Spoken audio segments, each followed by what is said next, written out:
Before we go to questions, 3 questions I always ask at the end here, just to get your insights on to share. Lessons learned, things when you look back, you'd say, boy, if I ever did that again, not that you're planning to, but if I ever did that again, I would always do this. And, lesson of, boy, I'd never do that again. What are yours?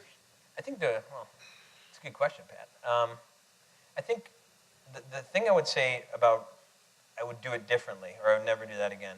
I fought very hard the idea of bringing on a senior executive into our company that focused on human capital acquisition, and I kind of thought, we don't need an HR person, come on, we don't need HR, we don't need a couch, I don't need people complaining, and our investors constantly push me, John, you got to be thinking about this, John, you got to be thinking about it, and I just couldn't frame up the ideal person in my mind.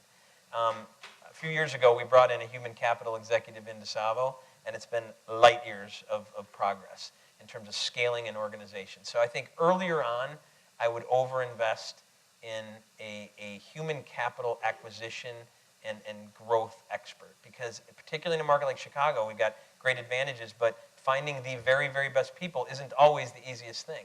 And as a CEO, you want to know who's coming into your company, you want to know who's there, you want to talk to them.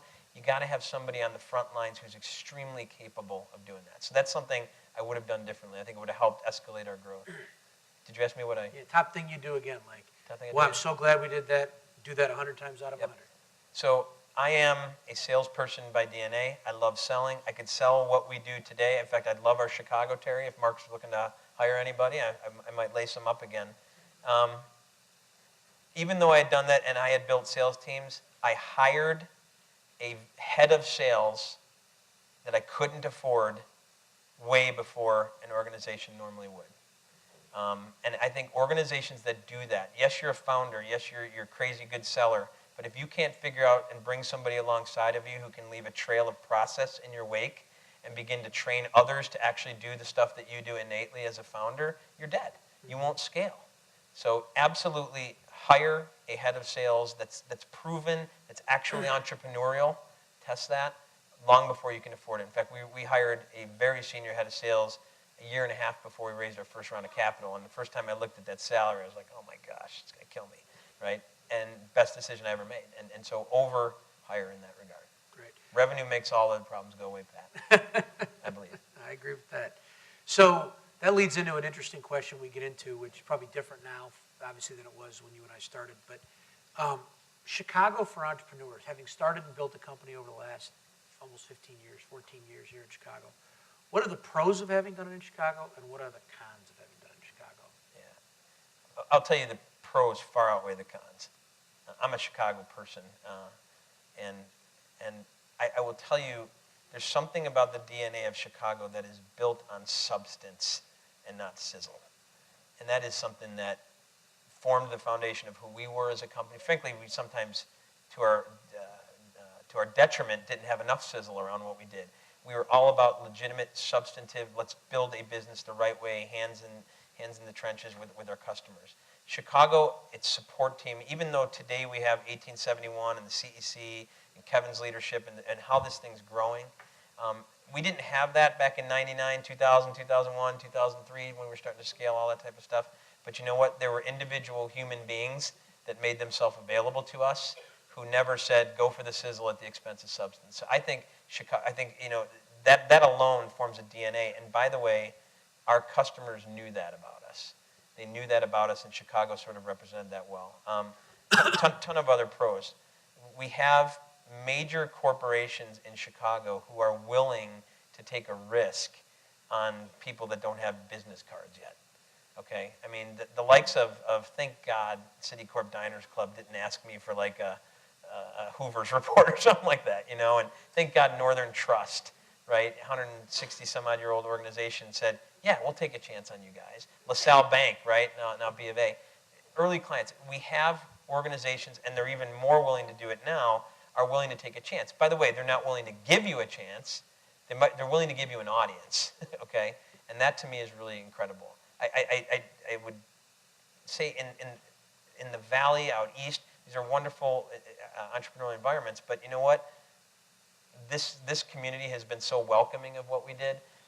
Now, there's cons, obviously, and I think the major one is access to specific types of talent.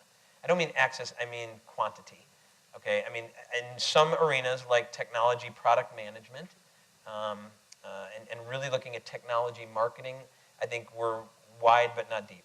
I think you can find people. We were very blessed to find somebody early on in our evolution that got it. Okay, and SPSS was a great recruiting ground for us, quite honestly, when they were here. You have to work harder to find talent. And I'll revisit my earlier point about what would I have done differently. I would have gotten somebody to help us find talent that knew what they were doing. I wasted so many times in bad interviews. I made bad hires. I spent too much time doing it. But it is hard because there's a tendency early on for an entrepreneur to say, well, they seem like they have these kinds of skills. You know, they worked at Wrigley, and that seems like a really good marketing organization.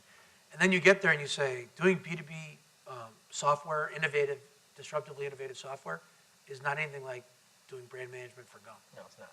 And part of the challenge is there just aren't enough companies who've done this enough to sort of grow our own at a large enough number yet. And I think that is a real challenge. I don't know how we solve it quickly, but it'll certainly happen with more great companies.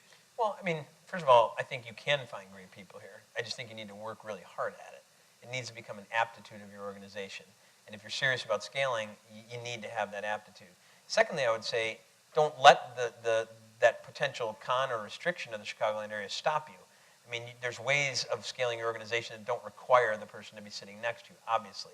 So make sure you define the role right. The other thing, too, is and I guess this is a con, but it's clearly changing, and I think 1871 and CEC is doing this, is getting people who understand what it's like to actually work in an entrepreneurial company.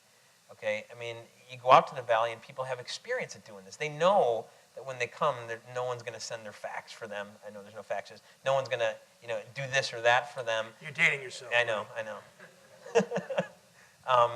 But they actually know what it's like to be in an entrepreneurial organization, which I define as making so many decisions every day with incredibly imperfect information. Right. Are they really comfortable doing that? I see that a lot where people will say they'll liken a small business to a startup. Mm-hmm. And I think somebody once described it as the dollhouse theory of companies, that essentially a startup is like a small version of a big company. Startups basically exist with this innovative idea. You're trying to solve a problem. You got an innovative way to solve this problem. You're trying to prove that it can work. Right. You're trying to figure out how to make it work as well as possible, and then if it works, then try to scale it. If you get the revenue and customers to scale it. That whole environment and how you do it is nothing like. Right. And you got to be careful because there's, especially now with 1871, there's an incredible cachet and coolness and hipness, and I won't date myself with any of my other adjectives, but there's an absolute cachet. Groovy. It's groovy. It's groovy to work with entrepreneurs. People want to, hey, I'm part of an entrepreneurial thing, man. And people will get good at communicating to you in their resume that they're entrepreneurial and they get it. You have to be really good at screening these folks. One of the things I always did, if somebody's really entrepreneurial minded, was I'd say to them, all right, cool. So what's the most important financial statement to an entrepreneur? And they'd say, oh, it's profitability. It's the income statement. I go, no, see, it's the cash flow statement. If you don't have cash, you don't live. People that could answer that question, no matter what functional role they were in our company, I knew that they'd get it. And they'd ultimately treat my company as if it were theirs, which is really the threshold I was looking for.